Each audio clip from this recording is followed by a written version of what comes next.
ఎంతమందికి బెండకాయ ఎండ్రాయిలు కూర తెలుసు చెప్పండి. నేనైతే ఈరోజు అదే చేస్తున్నాను మా ఇంట్లో. మీకు కూడా కావాలంటే ఇలా ట్రై చేయొచ్చు. ముందుగా మనం బెండకాయల్ని తాలింపు వేసుకుంది, అలానే ఎండు రొయ్యలు క్లీన్ చేసుకొని శుభ్రంగా హాట్ వాటర్లో కడిగి ఇలా నూనెలో వేయించి పక్కన పెట్టుకోవాలి.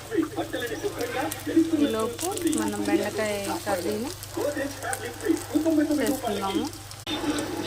మనం ముందుగా బెండకాయ వేగినాక కొంచెం సగం ఇంకోండి ఇలా కొంచెం వేగిన తర్వాత మనం ముందుగా వేసి పెట్టుకున్నాం కదా ఎండు రొయ్యలు శుభ్రంగా క్లీన్ చేసి వేడి నీళ్ళల్లో కడిగి నూనెలో వేయించుకోవాలి. అవి ఇందులో వేసేయాలి.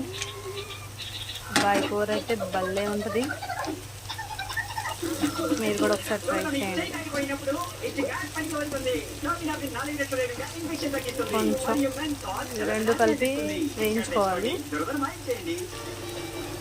మూత పెట్టేద్దాం.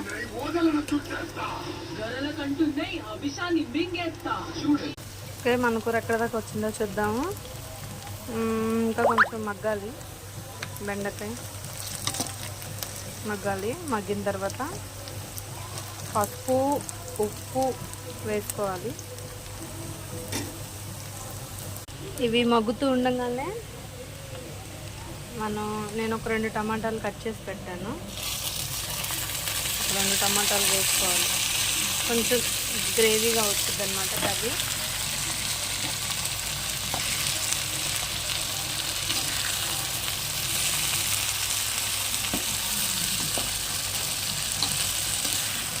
టమాటా కూడా కొంచెం బాగా వేగిన తర్వాత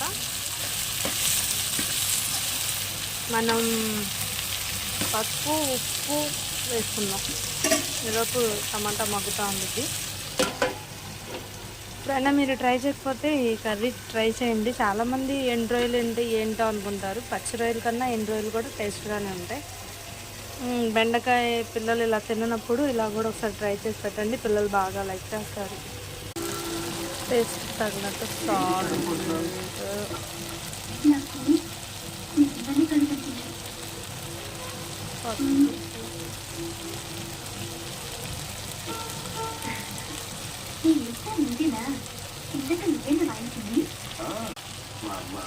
వేసుకొని పుల్లబెట్టుకోవాలి. కారం ఉసిరి తగినంత, లాస్ట్గా కొత్తిమీర.